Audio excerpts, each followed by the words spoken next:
tentunya pertama kali senantiasa kita bersyukur kepada Allah atas seluruh nikmat yang Allah berikan kepada kita. Kalau kemudian kita mentelaah pada kitabullah dan sunnah, maka kita akan menjumpai bahwasanya salah satu semangatnya kitabullah pada kehidupan kitab suci yang kita imani, semangatnya kitabullah itu adalah mempersaudarakan kita. Kita tidak pernah jumpai satu kitab yang Allah turunkan yang paling komit dengan persaudaraan kecuali adalah Al-Quran.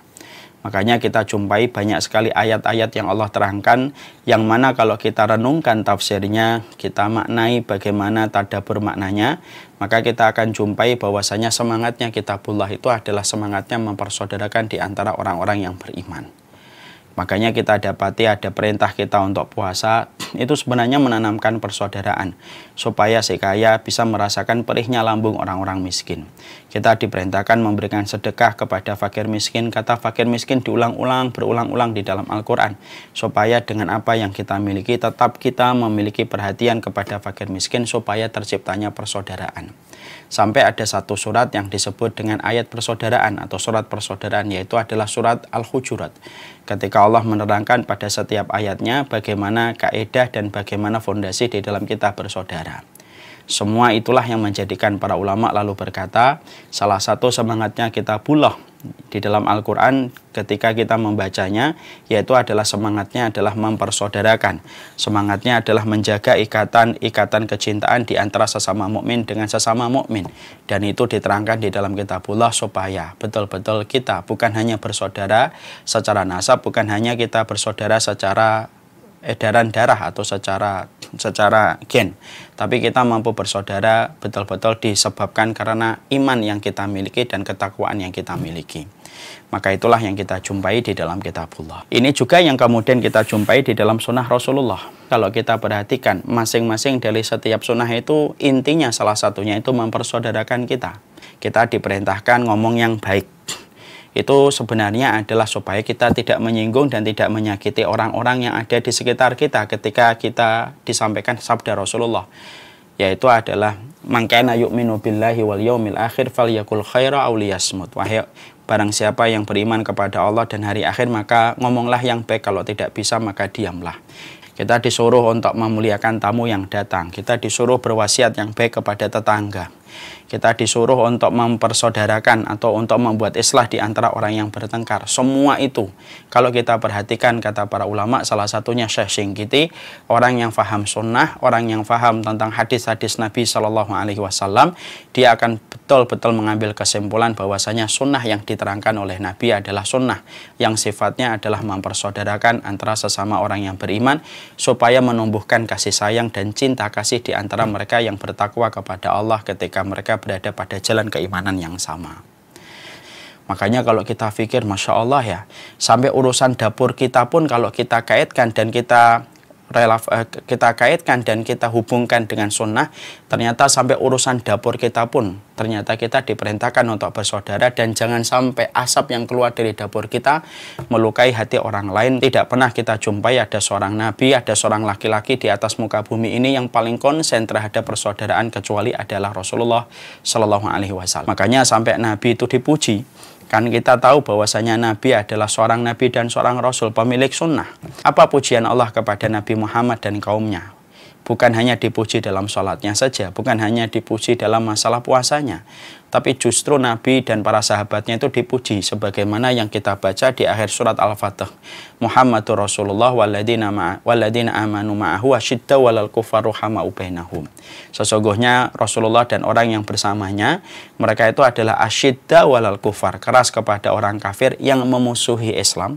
Bukan semua orang kafir, hanya orang kafir yang memusuhi Islam, maka kita harus tegas kepada mereka. Ruhama ubainahum, tetapi rahmat kepada orang yang beriman. Itu menunjukkan bahwasanya dipujinya Nabi dan para sahabat sampai mereka mendapatkan keridhaan dari Allah, sampai mereka mendapatkan gelar radhiyallahu anhu wa aradu anhu.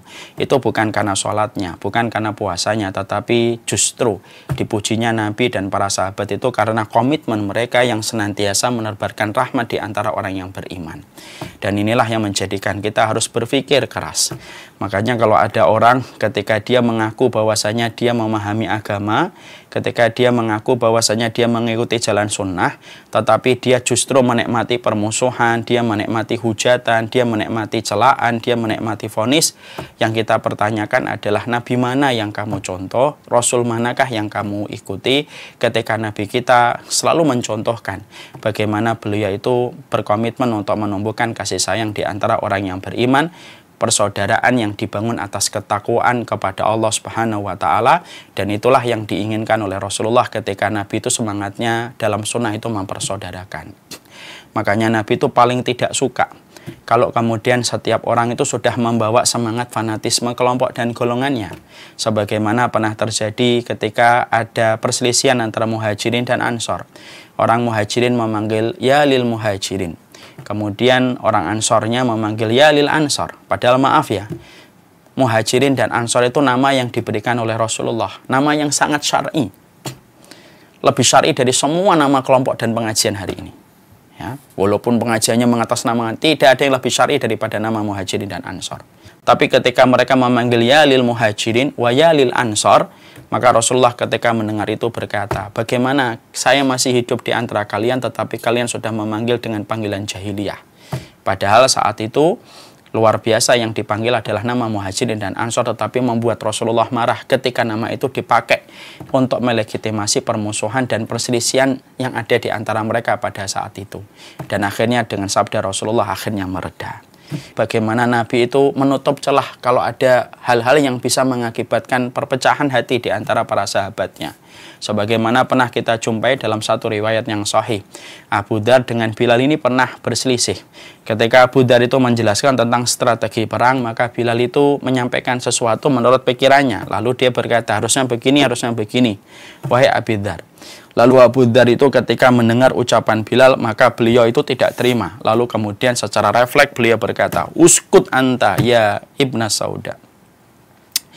Diam kamu, orang hitam dari perempuan hitam. Dimana perkataan itu langsung terdengar oleh Bilal. Kaget Bilal mendengar perkataan itu.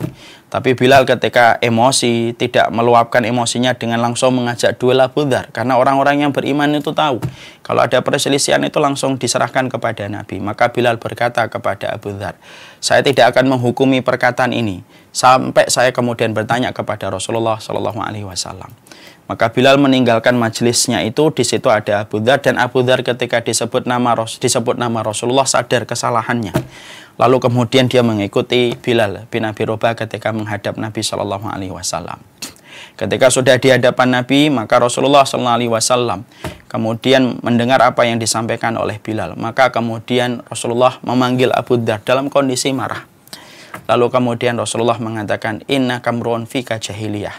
Wahai Abu Dzar, sesungguhnya dirimu itu masih ada perkara jahiliyah ketika kamu merendahkan orang yang beriman.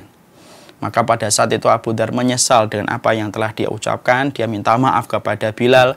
Lalu sampai dia letakkan pipinya di atas tanah Madinah. Lalu dia berkata kepada Bilal, wahai Bilal, injek pipiku ini untuk menebus kesalahanku karena pernah melecehkan kamu. Maka kemudian Bilal memeluk saudaranya dan mereka reda permusuhannya.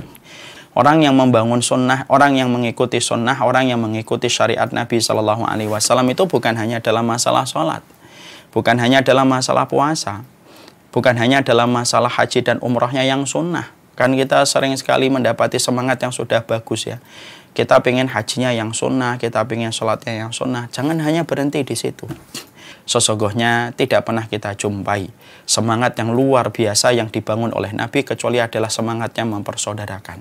Kita disuruh ngomong yang baik supaya menjaga saudara kita. Kita disuruh memuliakan tamu supaya tidak melukai saudara kita. Kita disuruh untuk memberikan kuah ketika memasak daging supaya tidak menyakiti tetangga kita. Bahkan maaf ya, sampai tata cara kita mengambil makanan yang disuguhkan ketika kita bertamu pun di situ diajari bagaimana kita tidak melukai saudara kita. Antum-antum tahu, kalau kemudian kita bertamu kepada seseorang, maka ketika hidangan disuguhkan kepada kita, dan kita saat itu bersama dengan teman kita, maka tidak boleh di dalam sunnah kita mengambil suguhan dari tamu sahibul baitnya itu dengan mengambil dua sekaligus. Misalkan ada kurma langsung ngambil 2, itu tidak boleh kata Rasulullah. Kenapa? Karena bisa jadi ketika kamu mengambil 2, kamu menyakiti temanmu ketika dia pengen mengambil tetapi khawatir sisanya itu tidak cukup karena sudah diambil terlalu banyak oleh kita. Loh, sampai cara mengambil makanan ketika disuguhkan kita menjadi tamu pun diajari Nabi supaya nggak menyakitin. Bukankah kita juga mengetahui ketika kita bertiga gitu, saya, Fulan, dan Fulan bertiga, boleh nggak kita berbisik-bisik kemudian kepada teman kita yang satunya kita tidak ajak?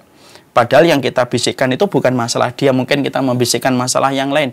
Di dalam sholat tidak boleh, haram kalau ada bertiga kemudian kalian berdua itu berbisik-bisik. Kenapa? Karena kamu bisa menyakiti temanmu yang ketiga ketika melakukan itu. Masya Allah ya. Sampai kita dapati sunnah itu luar biasa semacam ini. Supaya kita itu paham bahwasanya tidak ada agama yang sangat mempersaudarakan manusia itu kecuali Islam.